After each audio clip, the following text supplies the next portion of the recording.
The Butchart Gardens in Victoria, British Columbia welcome nearly 1 million visitors a year. The story of these gardens is the story of 3 generations of the family who have built it, beginning with Jennie Butchart 100 years ago. Like any family story, it is filled with drama.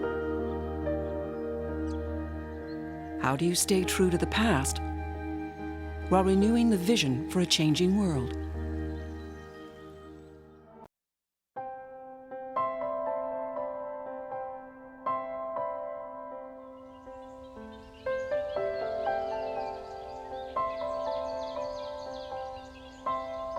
For the horticultural enthusiast, Butchart Gardens on British Columbia's Vancouver Island is more than a destination. It's a garden dream come true. Even non-gardeners are bewitched by this 22-hectare floral wonderland.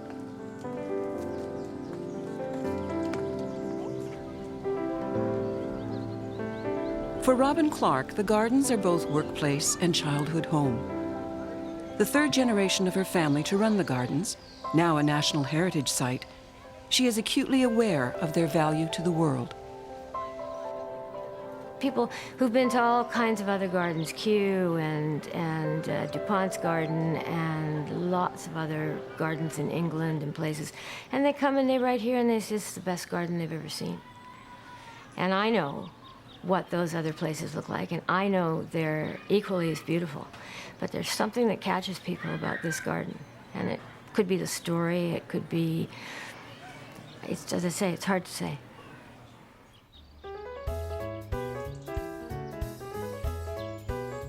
A story indeed, that started over 100 years ago. It was 1902 when Robert Pym Butchart and his wife Jennie arrived at Todd Inlet near Victoria. RP was there with one thing in mind. He had the recipe for Portland cement, and Todd Inlet had everything he needed to go into business. They dug out tons of lime and clay, leaving a sprawling pit. When the quarrymen moved on, Jennie set workmen to shifting more tons of gravel and topsoil. She had a vision of a great sunken garden.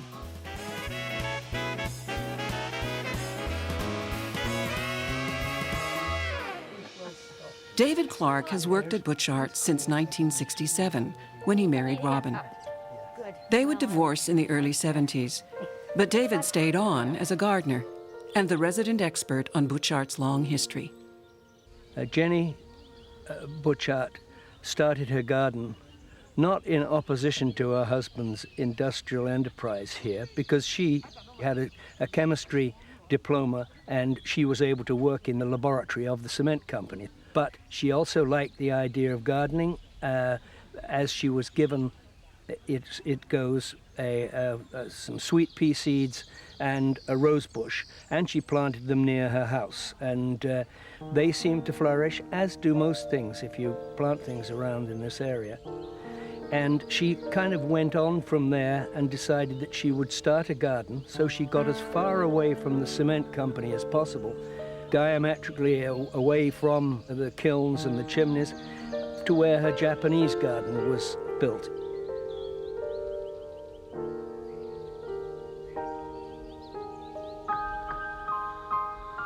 The gardens, as they grew through the early 1900s, in those days it was a much more informal thing, and people would just come out to visit Mr. and Mrs. Butchart at their home and their estate, Benvenuto, as it was called, Italian for welcome.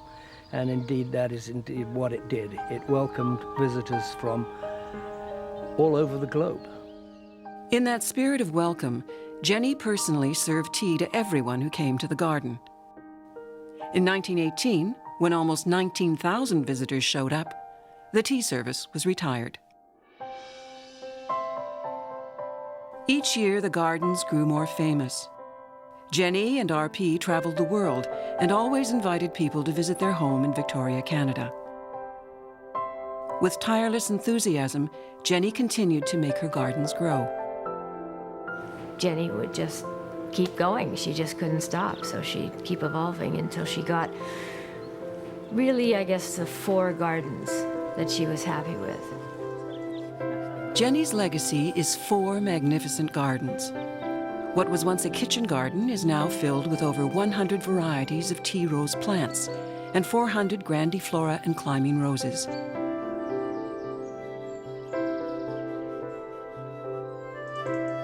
There is the romantic Italian garden, built on an old tennis court in 1926, featuring symmetrical beds and a paved courtyard.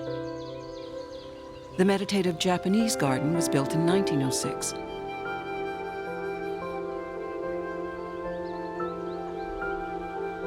And of course, the sunken garden, still much as it was when Jennie transformed the quarry. With the passing years, as Jennie and RP's health began to fade, so too did the gardens. Workers were hard to find, and the gardens became overgrown and unkempt. Jennie and RP offered the gardens to the province and to the city of Victoria, but neither wanted to assume the burden and cost of their upkeep. After 30 years, Jennie's precious gardens were facing an uncertain future.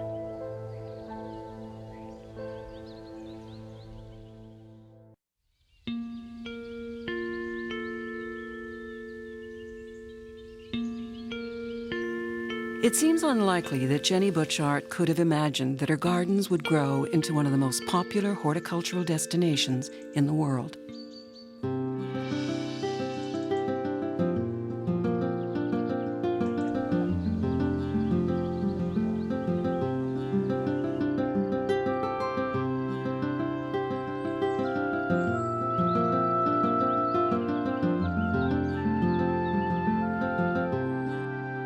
In the late 1930s, Jennie and RP, struggling with ill health, moved from Benvenuto to Victoria.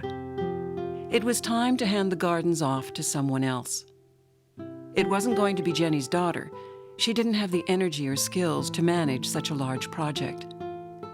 Jennie's garden needed more than tending. It needed to grow. It needed an individual with vision.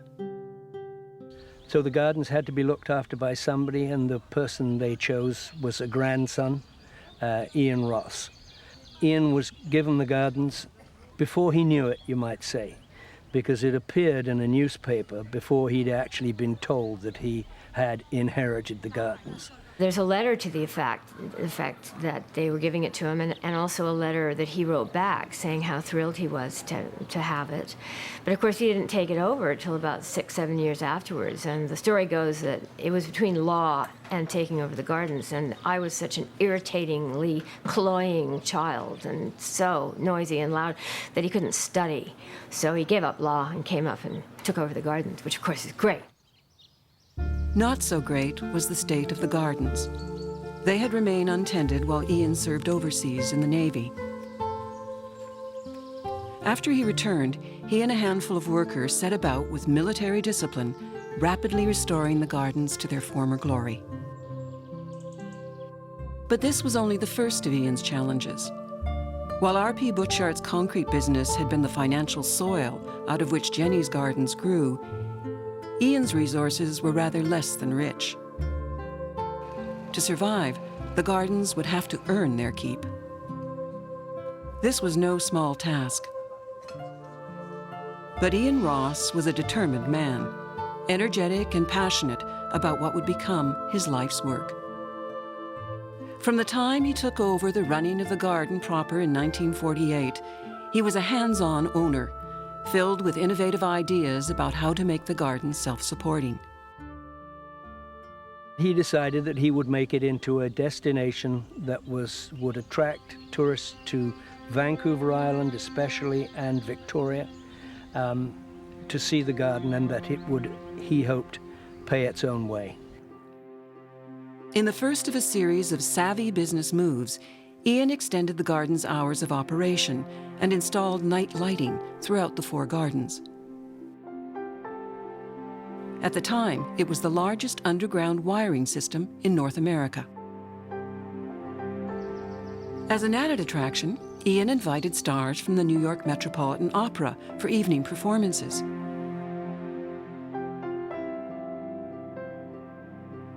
he produced musical stage shows, often involving the whole family.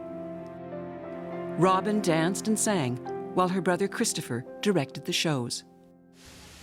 The spectacles weren't confined to the stage. This fountain, built by Ian and the staff plumber to mark the garden's 50th anniversary, continues to enchant well after its 100th.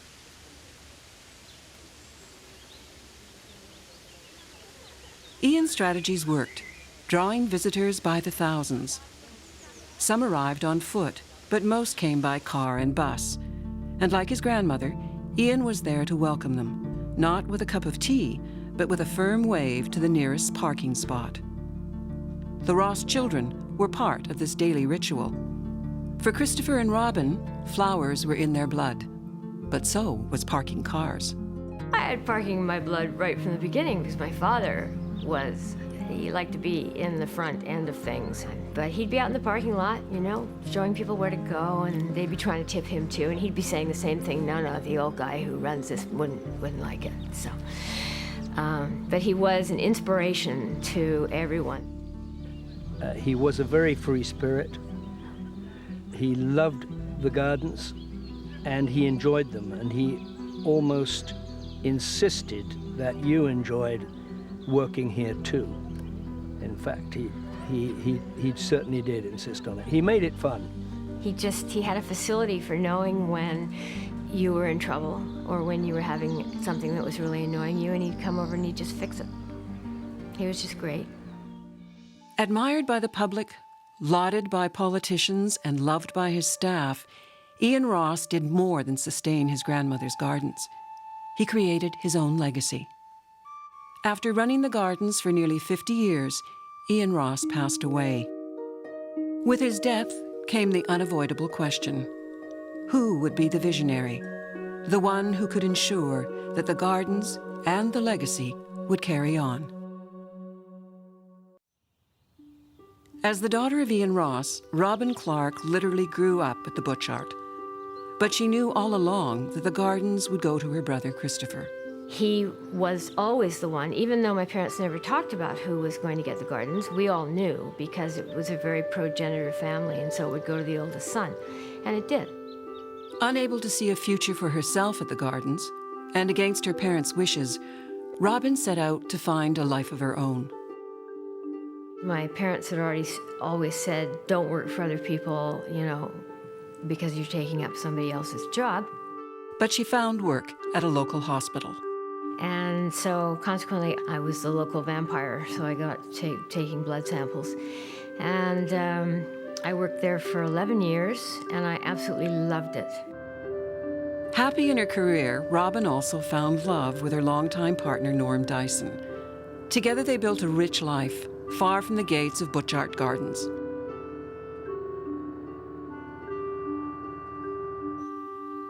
In 1997, at the time of Ian's death, things at the gardens were in a state of change as Christopher took over the running of the operations.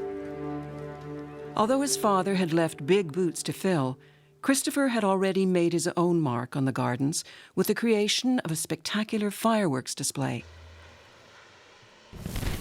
The fireworks have become almost as famous as the gardens themselves. Christopher combined a love of theatricality and floral beauty with a near-obsessive attention to detail.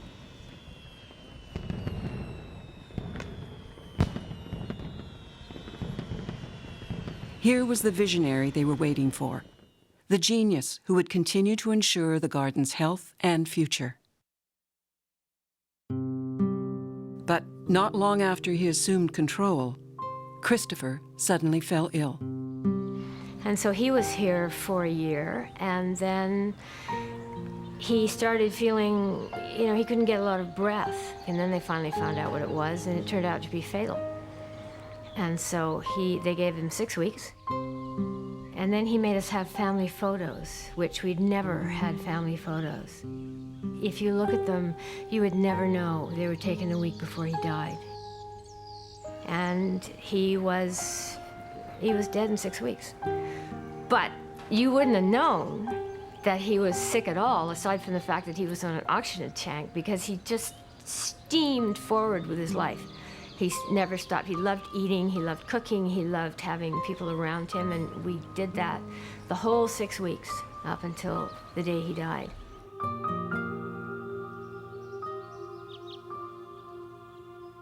With Christopher's death, Robin was suddenly thrust back into the life she'd left behind, her life at Butchart Gardens.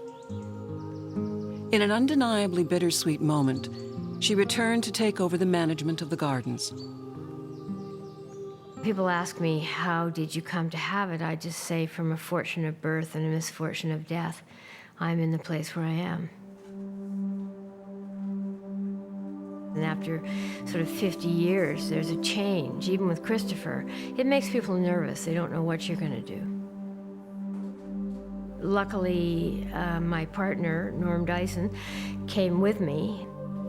And so he came out, and with me, we've run the place since. Going back to 9 o'clock. Aside from me losing Christopher, because now that makes me an only child, the gardens, I think, lost somebody who would have probably made them even more beautiful than they are, because he had such an eye for that.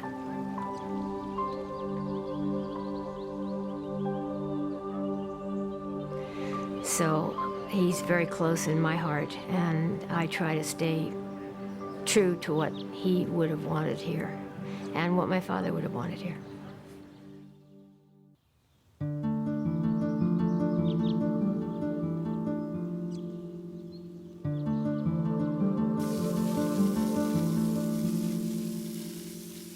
When Robin returned to run the Butchart Gardens, she knew it was not a task for the faint-hearted.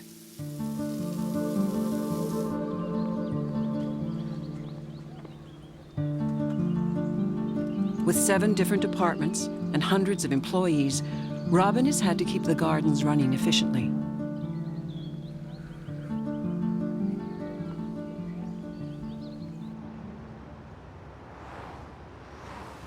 Even when filled with thousands of people, the gardens don't feel crowded. Much thought and planning is given to its day-to-day operation, down to the minutest details, making all who visit here feel welcome. You can see how many different languages we've had to translate our guide into. There must be 30 different languages. It's just accommodating people in that way. They tend to come back. Now we're seeing a lot of people coming from India, so we're translating it into Punjabi and all the different languages from there.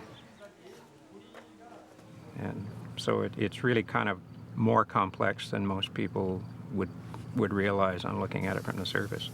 The analogy we like to use is it's like a duck cruising across a pond. It looks sedate and placid on the surface, but they're pedaling like mad underneath. It's a real good thing, good feeling to know you're associated with something that has that background and to try to carry it on. For Robin, support has come from her partner Norm, but she has also found much inspiration by looking to the past.